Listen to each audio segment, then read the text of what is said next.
আমাদের এই মুসলমানদের লেনদেনটা কেমন হওয়া উচিত? যে আসলে আমরা তো এই যে মাওলানা মিজানুর রহমান মুহিব্বি ভাই উনি বললেন এতক্ষণ যে আমাদের সমাজটা এমন হয়ে গেছে যে আমরা যে কোনো একটা পণ্যকে যখন দেখি এটা একটা চাহিদা বেড়ে যায় তখন আমরা দ্রব্যমূল্যর বৃদ্ধি করে ফেলি। তো আসলে এটা কি মুসলমানদের এটা উচিত, বা আল্লাহর হাবিব সাল্লাল্লাহু আলাইহি ওয়াসাল্লাম কি এই বিষয়গুলো শিক্ষা দেন? অবশ্যই না। তো রাসূল সাল্লাল্লাহু আলাইহি ওয়াসাল্লাম কীভাবে লেনদেন করেছেন সে বিষয়ে যদি আপনি আমাদেরকে বলতেন। শুকরিয়া। সম্মানিত বিজ্ঞ উপস্থাপক আমার পাশে রয়েছেন মাওলানা মিজানুর রহমান সাহেব।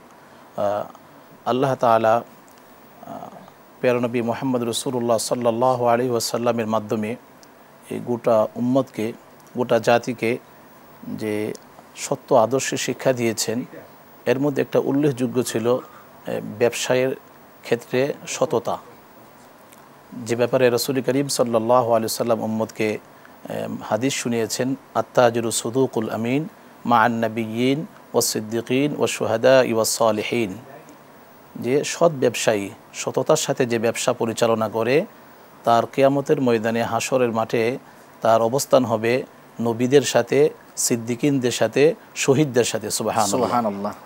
তো ব্যবসায়ী ব্যক্তি সে নিজের অবস্থানে সৎ থাকলে, নিজের সততার সাথে ব্যবসা করলে অপর ভাইকে কখনো বা তার ক্রেতাকে কখনো সে ঠকাইতে পারে না, বা তাকে কখনো সে খারাপ মাল অথবা 1 টাকার জিনিসটাকে 5 টাকা বিক্রি করতে পারে না।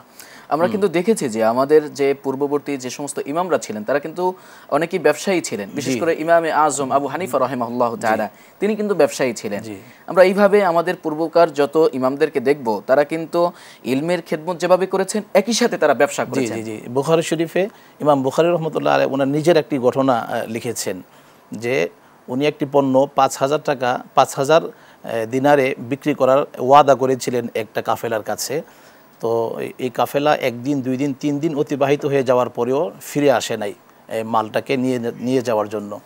দ্বিতীয় আরেকটি কাফেলা ইমাম বুখারী রাহমাতুল্লাহ আলাইহির কাছে 10,000 দিরহামে মালটা নেওয়ার জন্য আসছেন, প্রস্তাব দিয়েছেন। কিন্তু ইমাম বুখারী রাহমাতুল্লাহ আলাইহি ওই প্রথম পক্ষের কাছে 5000 টাকায় ওয়াদাবদ্ধ হওয়ার কারণে দ্বিতীয় পক্ষের কাছে 5000 টাকা বেশি পেয়েও 10,000 টাকা পেয়েও মালটা বিক্রি করে নাই, কারণ তিনি নিজের জায়গায় সৎ ছিলেন, সততার ব্যবসা করেছেন বলে। সুবহানাল্লাহ।